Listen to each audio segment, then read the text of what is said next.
تعالوا نعمل شوية سمك مشوي من اللي احنا بناكلهم في المطاعم.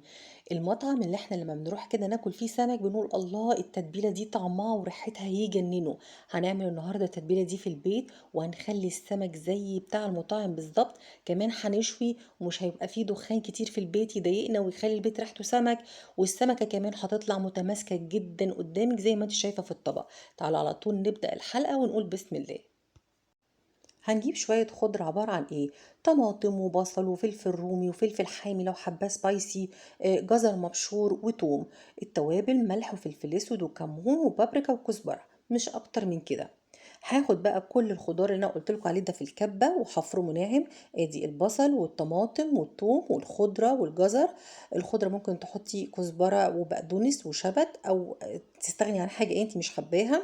انا حطيت كل الخضر مع بعض وضربتهم في الكبة ناعم. هاجي احطهم هنا في البولة وبعدين هضيف عليهم التوابل اللي هي ملح فلفل اسود كمون كزبرة وبابريكا. لو حابة يكون سبايسي زي ما قلت لك يا اما تحطي فلفل رومي يا اما تحطي شطة. هاجي هنا ازود كمان خل وهحط عصرة ليمونة كبيرة. انتوا عارفين السمك بيحب الليمون، فانا بصراحة بحب ازود الليمون. كل المكونات دي هقلبها مع بعض وهزودها ميه. ليه؟ لان التتبيله دي هي اللي هنزل فيها السمك لما يطلع من الشوي. خلاص احنا كده جهزنا التتبيله. السمك بتاعنا طبعا مغسول ومتنضف. انا هعمل هنا سمك بولتي، فالبولتي لازم بطنه تتنضف من جوه. لما بكون عامله بوري لا مش بفتحه.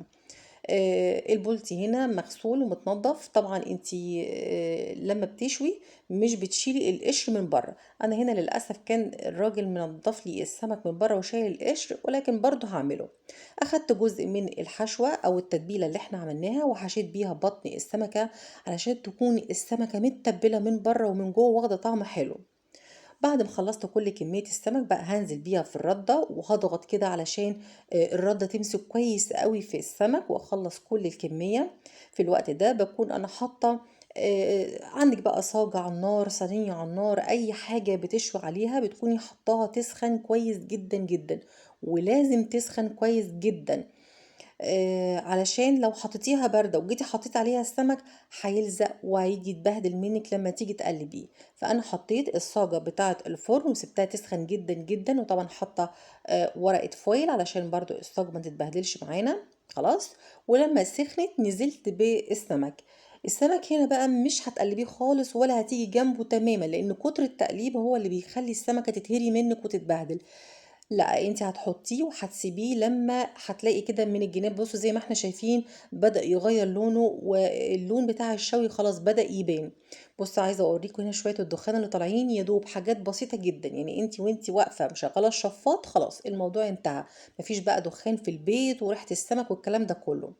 زي ما قلت لكم السمكه سبتها لغايه لما مسكت نفسها واخدت لون، قلبتها على الناحيه التانية واستخدمت بتاعة المكرونة دي علشان اعرف اقلبها كده وما تبقاش لازقة معايا ويعني اعرف اتحرك بسهولة. طلعت السمك ونزلته في الخلطة اللي احنا عاملينها مع بعض.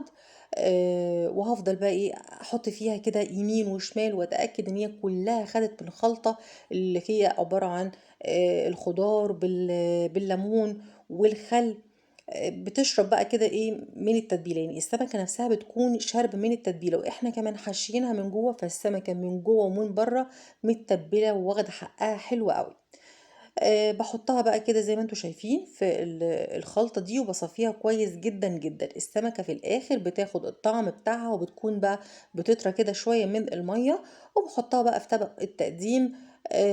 كان عندي بقى شويه خضار كده من اللي انا حطيتهم في الكبه كنت جايباهم على جنب زينت بيهم الطبق. وحطيت شرايح الليمون وممكن برضو تدي عصرة ليمون كده على الوش بيكون طعمها تحفة جدا. تعملي بقى جنبه شوية رز صيادية، تكليب عيش وشوية بقى طحين وبطاطس محمرة، هتعملي سفرة جامدة جدا. السمك شويناه في البيت بنفس طريقة المطاعم بنفس الخلطة والطعم والريحة، ما تبهدلش مننا خالص ولا أي حاجة.